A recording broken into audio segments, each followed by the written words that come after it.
They called him a ghost, a man who vanished half a century ago, buried by secrets the world was never meant to know. But on a quiet morning in Montana, an old soldier and his one-eyed dog walked into a military parade and brought the past roaring back to life. What followed wasn't just a revelation, it was redemption, a salute that shook the heavens, a truth too sacred to stay buried. This is the story of Jack Hunter, his loyal companion scout, and the moment the world remembered that courage never dies. The morning air over Fort Pine, Montana, was crisp and silver with frost. A pale sun rose over the pines, catching on rows of polished boots and glinting metals. The base was alive with ceremony, a brass band warming up, flags snapping, voices low with reverence. Among the crowd, a figure moved slowly against the tide. Jack Hunter, a man in his late 70s, beard trimmed but gray and coarse, eyes clouded like the sky before a snowstorm. His posture was straight despite the stiffness of his joints. He wore a brown coat worn thin at the elbows, jeans faded by years, and boots older than most of the young soldiers standing guard.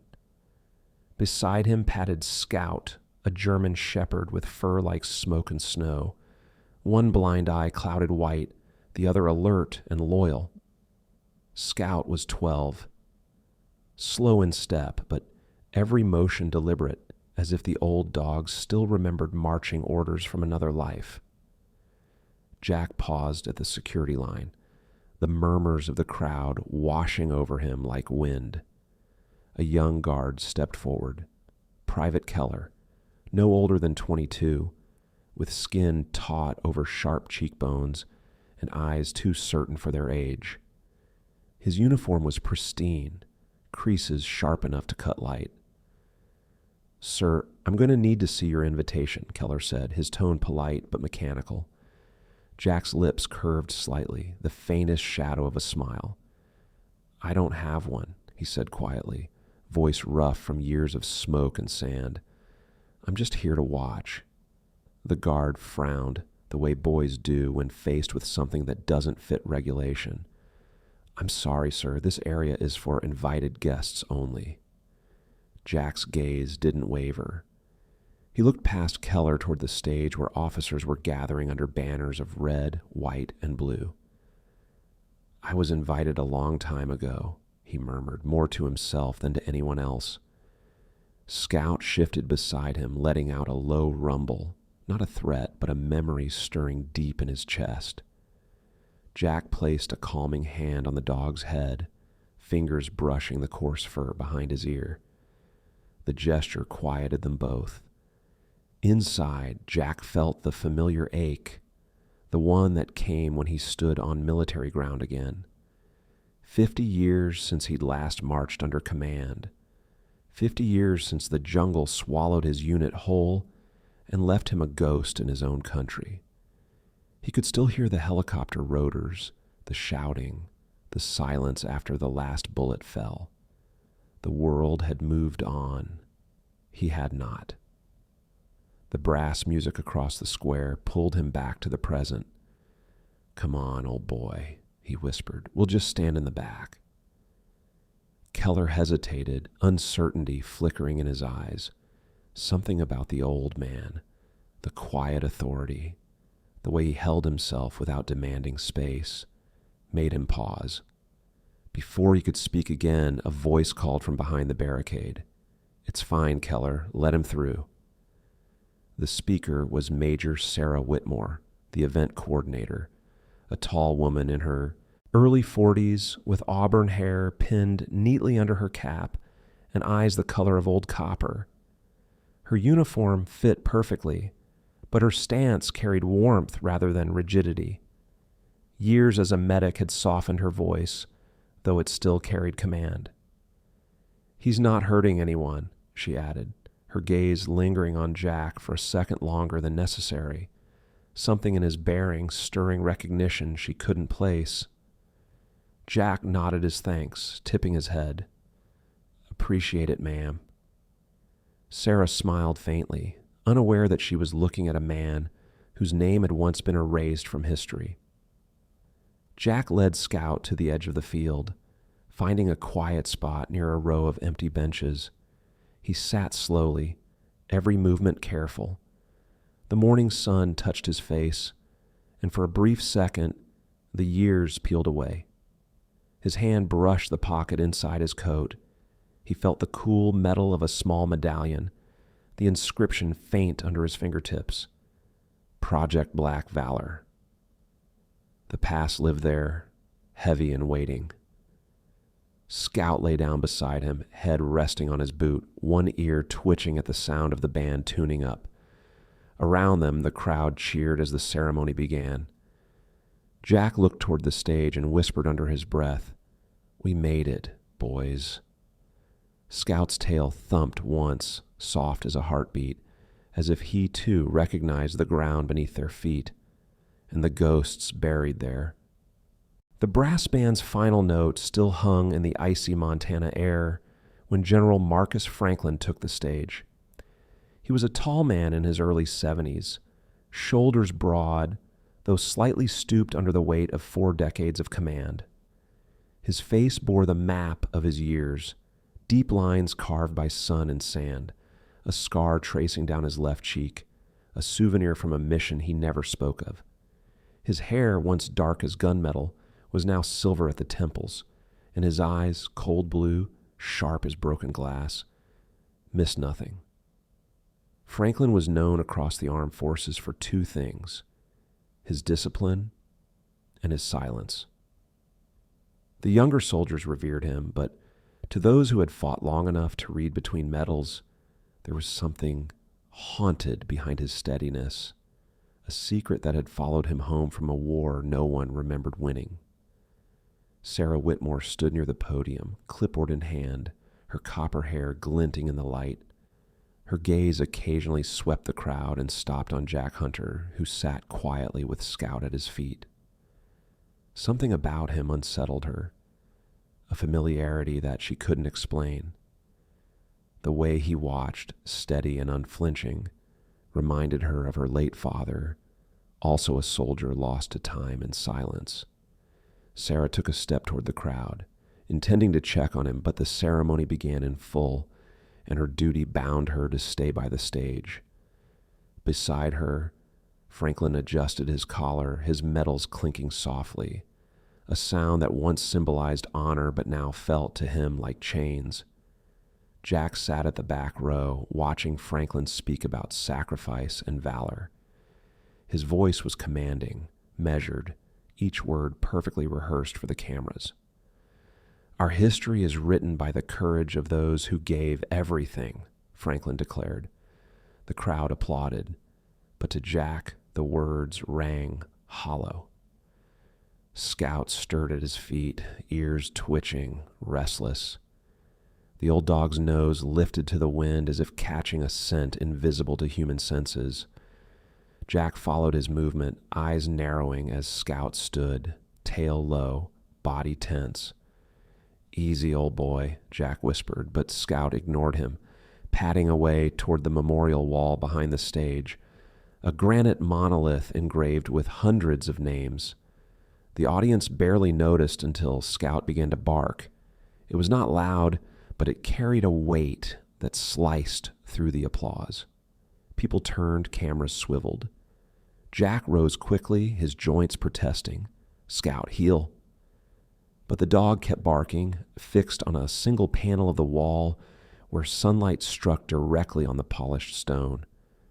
The shimmer caught a thin chain around Scout's neck, a tag of brushed steel that flashed the emblem of Project Black Valor. Gasps rippled through the crowd. Franklin froze mid-sentence. His microphone caught the soft intake of his breath as his gaze locked on that emblem. His body stiffened, lips parting, as color drained from his face. "No," he whispered, barely audible. "That unit was terminated. They're all dead." Sarah, sensing tension, moved closer to the general. "Sir, is everything all right?" she asked quietly, her brow furrowed.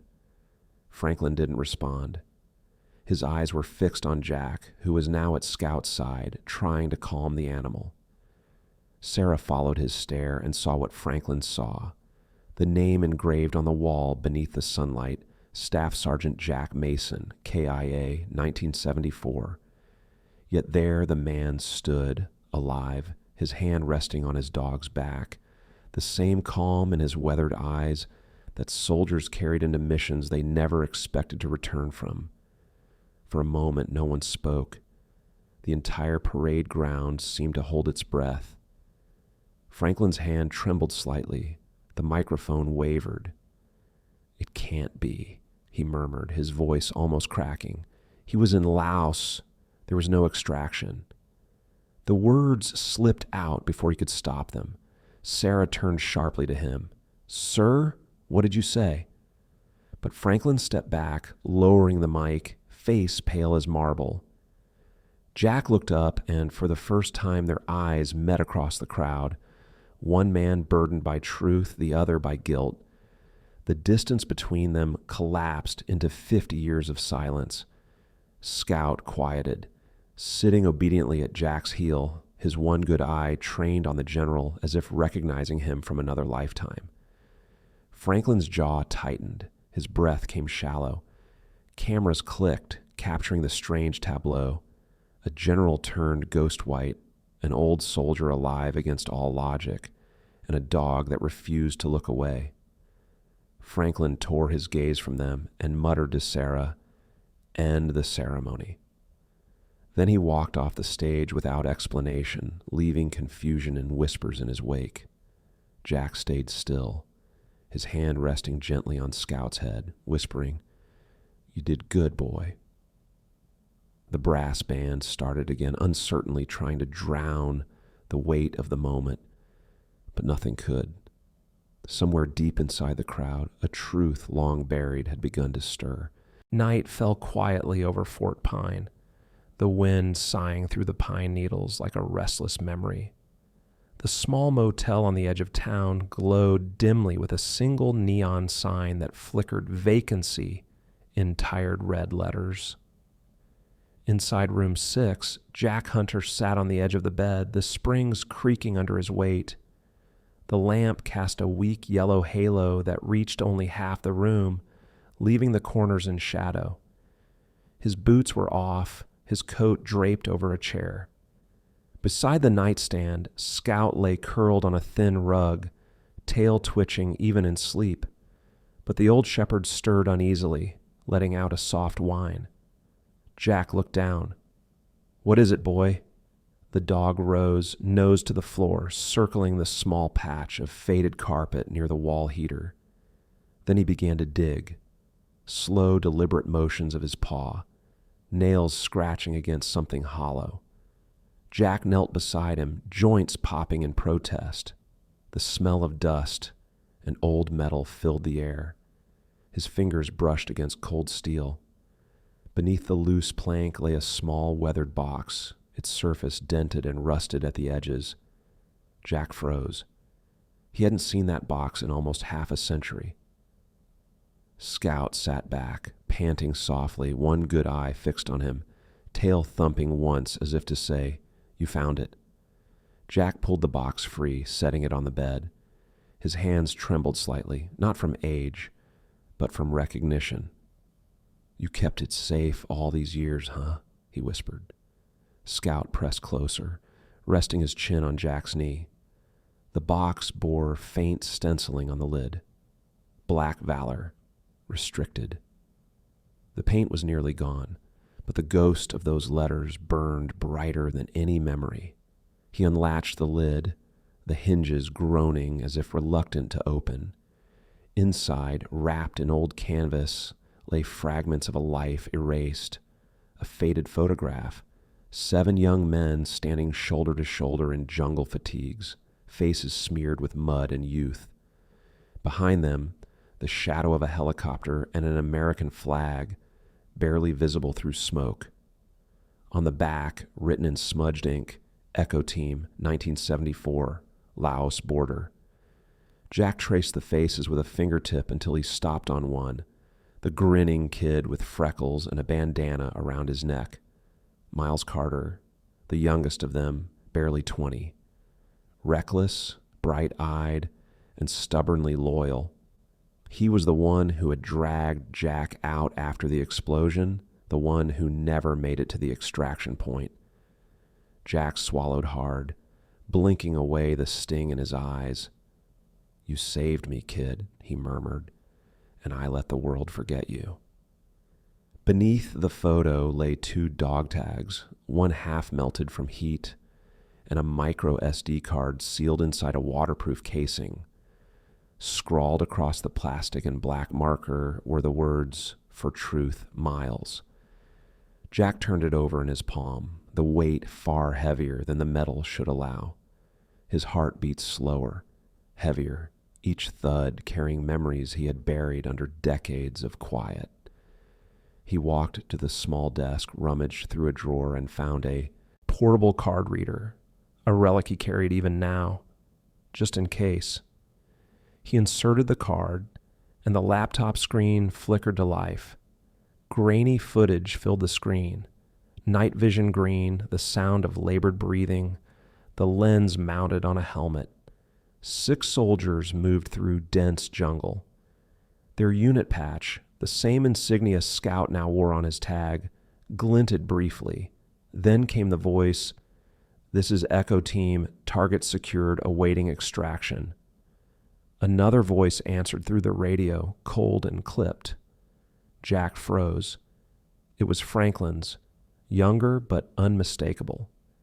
"Negative Echo, burn everything, no survivors." Jack shut the laptop, breathing hard. The room seemed to shrink around him. He pressed his palms over his face, trembling, not from fear, but from the unbearable confirmation of what he'd always suspected.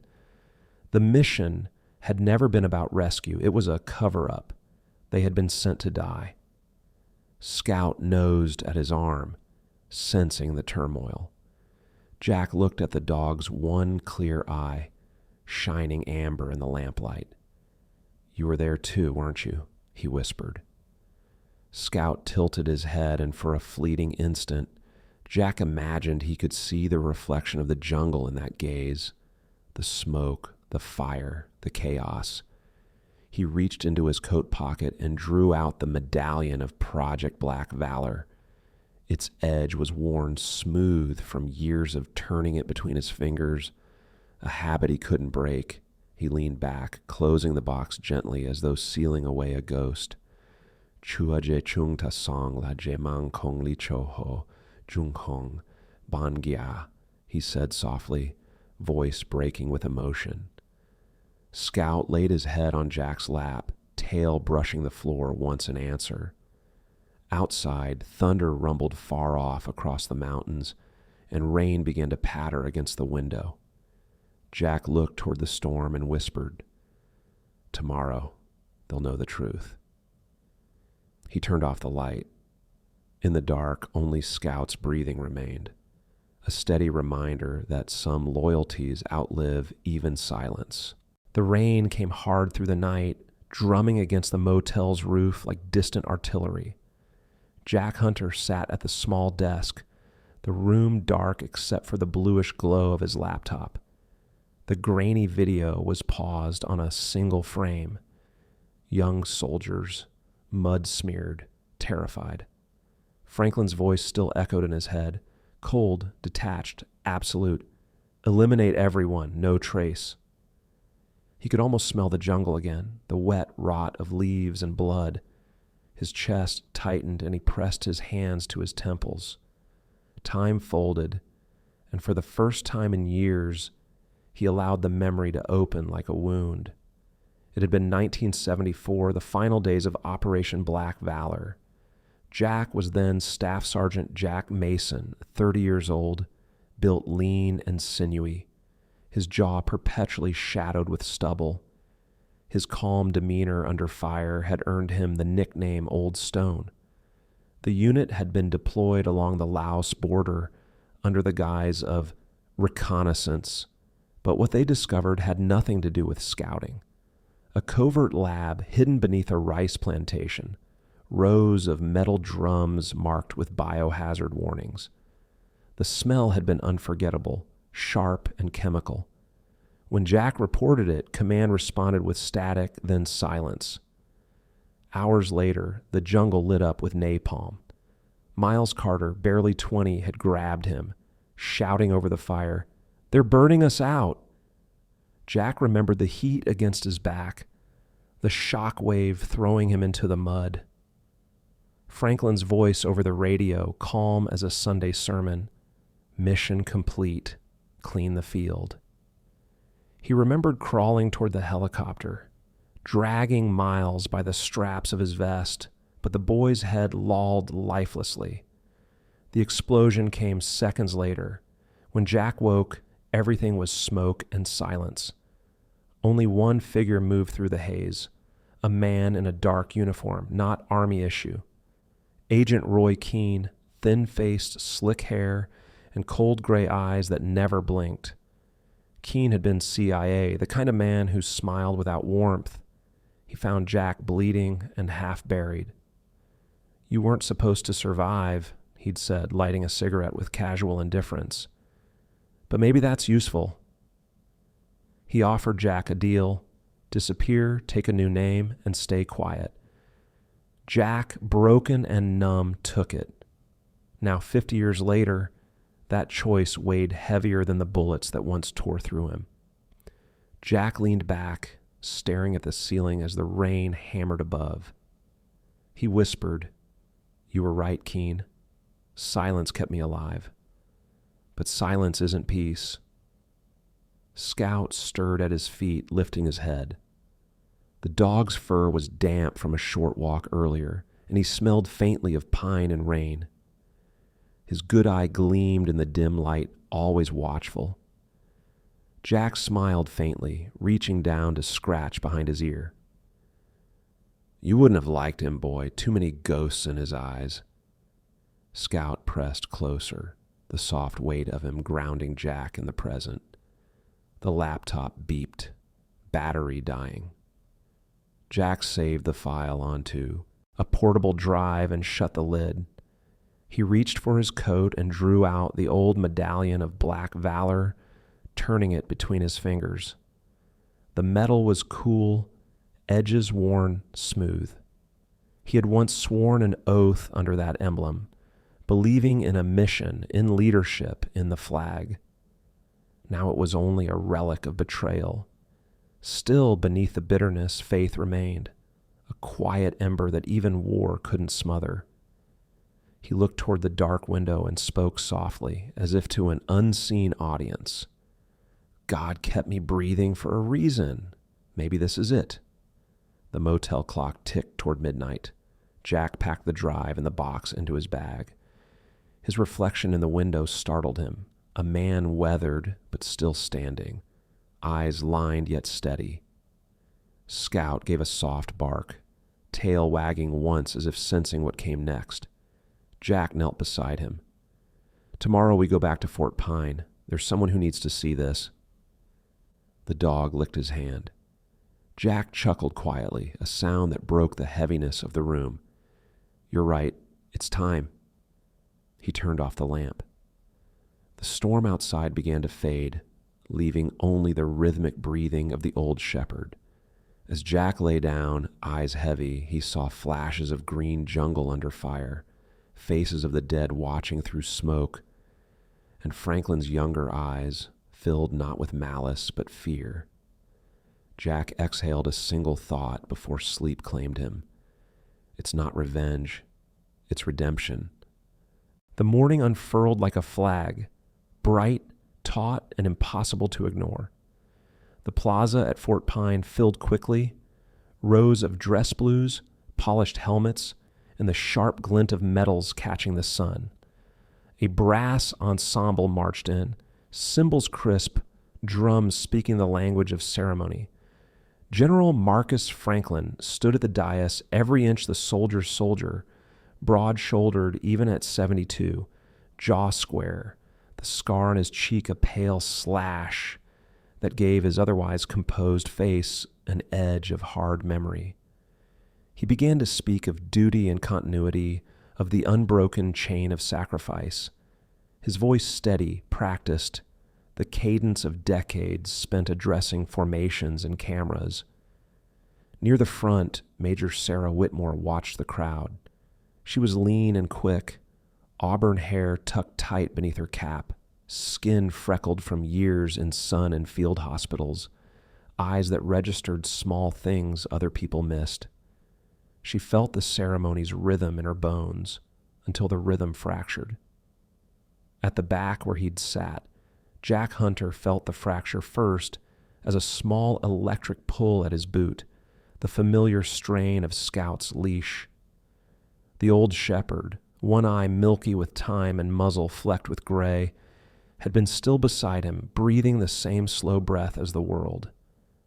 Then Scout's body tensed. He lurched forward, nails skidding on concrete, and without hesitation he lunged toward the memorial wall behind the dais. The dog's bark was a staccato that split the music. Heads turned, cameras swiveled. Private Keller, the young sentry with a face like clean-cut bone, moved to intercept, confusion and protocol warring on his expression. Before Keller reached them, Franklin's gaze snagged on the flash at Scout's throat. The brushed steel tag that bore, faint but unmistakable, the emblem of Project Black Valor. The general's face drained of color, history folded back on itself like a map refolded along old creases. "Let him through," Franklin said, to everyone's surprise, and to his own discomfort. The words fell strangely authoritative, as if a part of his body had remembered before his mouth had. Jack rose slowly, legs old and steady, and walked down the long row between soldiers whose boots struck the concrete in disciplined rhythm. Cameras closed in. A local reporter elbowed forward. Lena Brooks, late 30s, a wiry woman with cropped dark hair and a nose that found angles of story like a compass. Her microphone bobbed as she pushed through. Her eyes were bright, not unkind, professional hunger tempered by empathy. Jack kept his face impassive, but inside there was a river of wind and memory. Scout sat at his feet, muzzle raised as if listening for an instruction that would never come again. At the technical table behind the dais, Specialist Marco Ramirez, a compact man in his late 20s with inked forearms and a focused, hawkish nose, fumbled with wiring, his fingertips a blur as he connected Jack's USB. Ramirez had spent nights wiring cameras for parades and funerals, the sort of technician who preferred the certainty of connectors to the uncertainty of human grief. He hesitated as Franklin's adjutant, Sergeant Daniel Davis, a square-jawed NCO with a cropped military haircut and a habit of folding his hands behind his back when nervous, brought the USB up. Davis's face, usually an unreadable mask of duty, flickered with something like concern. "Permission to play?" he asked. Franklin's hand hovered, the general's throat worked. "Do it," he said at last, voice brittle. The screen lit like a wound. Grainy night vision green spilled across the stadium's LED, and in the hush that followed, the younger Franklin's voice came through, flat, decisive. "Eliminate everyone. No trace." The microphone picked up the crackle of radio static, the scuff of jungle boots, a soldier's curse. For a heartbeat, the plaza held only that recording and the sound of hundreds of breathing bodies. Then the reaction came in a heat wave. Murmurs swelled into shouts. Some soldiers straightened as if braced for orders. Others looked away, unable to reconcile the image with the man they'd just honored at the podium. Franklin himself lurched as if struck. The old scar seemed to twist, and he reached for the rail to steady himself. In his eyes now was not the calm of command, but the small, raw thing a man sees when he finds himself reflected in a place he cannot bear to look. Jack felt the field tilt under his feet, and for a second thought of the boys whose faces he still carried, the bright, reckless grin of Miles Carter, the set jaw of a man who'd been his right hand. He saw Franklin's chest rise and fall, watched the general's hands shake as he removed his cap. No salute in the protocol book fit what was happening. What followed was outside of charts and rules. Franklin stepped off the dais and moved toward Jack, not with the assurance of a man on parade, but with the uncertain gait of someone approaching a wound. Around them, phones recorded every moment. Lena Brooks's face, camera ready, showed a flicker of something like sorrow. Scout lifted a paw as if in acknowledgement, a human gesture made holy by an animal's instinct. In that instant, the wide plaza became a private place, history catching up with flesh. The video had done its work, the parade had become a courtroom and a confession, and every uniformed man present was a jury to a verdict none of them had wanted to deliver. Silence clung to Fort Pine like a living thing. The video had ended, the last echo of Franklin's voice still trembling in the speakers, and then the crowd's noise had drained away into something deeper than quiet. 1,000 uniforms stood motionless beneath the morning sun, and the air itself seemed to wait for the next breath. General Marcus Franklin stepped forward from the dais, his medals catching the light and scattering it like broken mirrors. He looked older than he had minutes ago, shoulders bent, eyes sunken, a man hollowed out by his own reflection. His mouth opened, but no words came. Then he exhaled and moved toward Jack Hunter. Jack stood at the base of the stage, his weathered face calm but lined with exhaustion. The years showed in the folds around his mouth and the slight tremor of his hands, yet his eyes held a clarity that made younger men stand straighter without realizing why. Scout was beside him, chest rising and falling rapidly, one paw crooked from arthritis. The crowd parted, a rustle of fabric and whispers trailing behind him. Franklin stopped 2 steps away. His throat worked as he spoke, the voice that had commanded legions now barely above a rasp. "I never thought I'd see you again," he said. Jack's answer was steady. "You weren't supposed to." He took a breath, his tone neither sharp nor forgiving. "I didn't come to humiliate you, Frank. I came to free the souls we left behind." The words cut through the air like prayer. Franklin's composure broke, his jaw tightened, his hands clenched, and then, as though something inside him gave way, he removed his cap. Knees touched concrete. Gasps rippled through the ranks. A 2-star general kneeling before an old sergeant, his head bowed, the white of his hair glinting against the asphalt. "Forgive me, Sergeant," he said, voice cracking on the last word. "I failed them all." Jack looked down at the man before him. For a heartbeat, he saw not the general but the young captain who had once laughed beside a campfire in Laos, promising to bring them home. "No one fails," Jack murmured, placing a hand on his shoulder, "if they're brave enough to kneel before the truth." Franklin rose slowly, the motion deliberate, almost ritualistic. He wiped his eyes with the back of his hand and drew a long, shaky breath. Then turning to the crowd, he straightened, spine snapping to attention. His voice, when it came, carried the thunder of command that had once rallied battalions. "Fort Pine, attention!" Every soldier obeyed as if the word itself pulled them upright.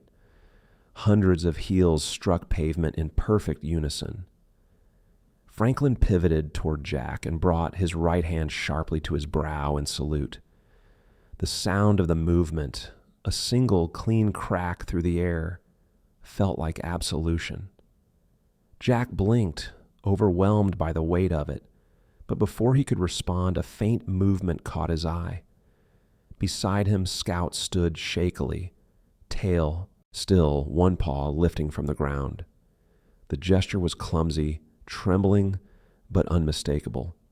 The dog was saluting. A tremor of awe passed through the crowd. The young reporter, Lena Brooks, lowered her camera, her lips parted in silence.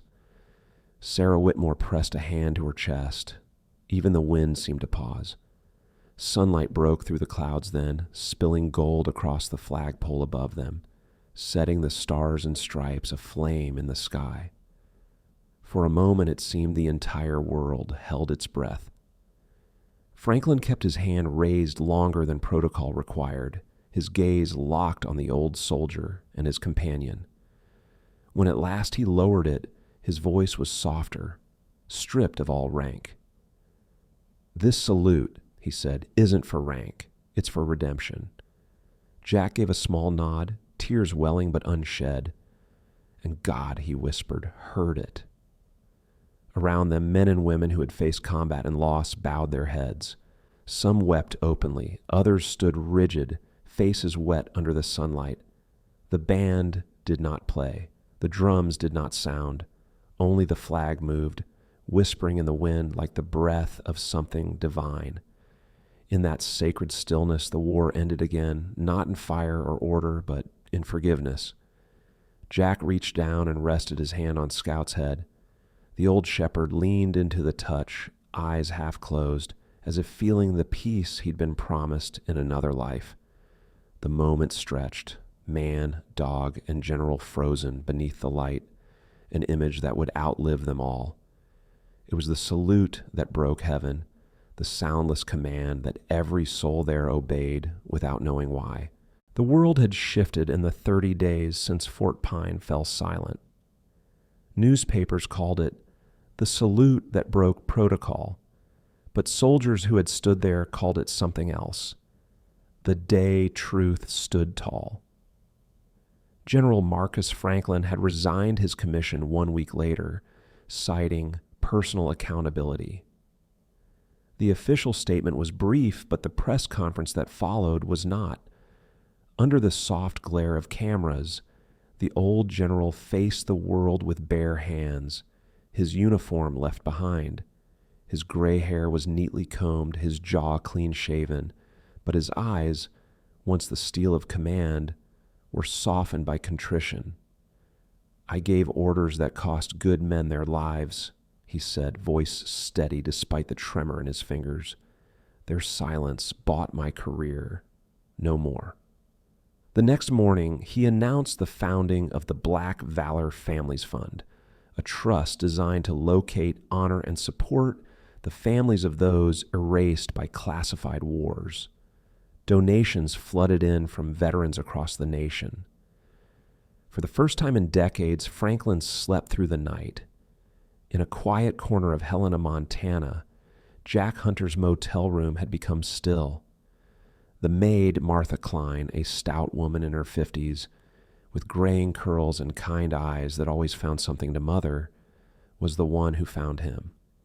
She had noticed the "Do Not Disturb" sign, hadn't moved in 2 days. When she unlocked the door, the smell of pine and old leather met her. Jack lay peacefully on the bed, his hands folded over his chest, as if he had merely paused to think. Scout lay curled at his feet, chin resting on Jack's arm, chest rising and falling in the rhythm of sleep. The laptop was still open on the desk, paused on a photo, Jack and Miles Carter grinning at a field camp, 20 years old and full of belief. Martha covered her mouth, tears streaming silently. She touched Jack's wrist, found it cold, then knelt beside Scout. The old shepherd's single good eye flickered open. He did not growl or bark. He only gazed at her as if asking her to be gentle. The funeral took place under the same Montana sky, one shade paler than memory. Veterans came from across states, men with canes, women with medals pinned to dresses, faces marked by time and service. Sarah Whitmore was there, hair pulled into a low bun, her uniform immaculate, but her eyes rimmed red. She carried a folded flag pressed against her heart. Lena Brooks, the reporter, stood further back with her camera lowered, her story already written, but her heart unwilling to move on. Franklin arrived last, in a black suit that hung loose on his frame. His gait was slower now, the stiffness of ceremony replaced by the humility of penance. He walked alone, holding a small envelope in a metal box. The crowd parted silently as he approached the headstone that read, Jack Hunter, 1944-2225. He didn't die for vengeance. He lived for truth. Franklin knelt just as he had a month before, the gravel pressing into his knees. He placed the envelope at the base of the stone, a letter written in his shaky hand, ending with, Forgive the coward I was. May God find me braver next time. Then he opened the metal box. Inside, the Medal of Honor gleamed like captured sunlight. He set it gently on the stone, his reflection trembling in its polished face. You earned it long before I did, he said softly. Around him the wind moved through the pines, a low sigh that seemed almost to answer. A faint rustle broke the silence. Scout, frail but still proud, rose from where he had been lying beside the casket. His fur shimmered with silver under the light, and his legs trembled, but he stood tall. Franklin turned, eyes widening as the old shepherd took one halting step toward him. The dog stopped a few feet away, head lifted, one paw raised, the same salute that had captured the world's heart. The general's lips parted in a soundless gasp. At ease, soldier, he whispered. Scout held the pose for a moment longer, then slowly lowered himself to the ground. His chest rose once, twice, then stilled. A hush rippled through the crowd. Sarah covered her mouth, tears streaking her face. Franklin bowed his head. He waited for his orders, he murmured. The sun slipped through the pines then, painting the gravesite in warm gold. It glinted off the metal, off the dog's still fur, off the tears of soldiers who had forgotten how to cry. The flag unfurled in a soft breeze, its motion whispering something beyond language. Franklin stood and looked skyward, a single tear tracing the scar down his cheek. He could almost hear it, a voice older and gentler than command. Well done, my sons, you can rest now. Sometimes God's miracles don't arrive as thunder or light. They come quietly, through an old soldier's forgiveness and a dog's final salute. In their silence, we're reminded that truth is eternal, that redemption is never too late, and that love, the kind that serves, protects, and forgives, is the purest reflection of heaven. In our own lives, we carry hidden battles too. But if we choose truth, kindness, and faith, God will meet us halfway, just as he did for Jack and Scout. If this story touched your heart, share it so others may feel God's hand in their own struggles. Leave a comment, subscribe to Woo, and may the Lord bless you and your loved ones with courage, peace, and the quiet miracle of grace.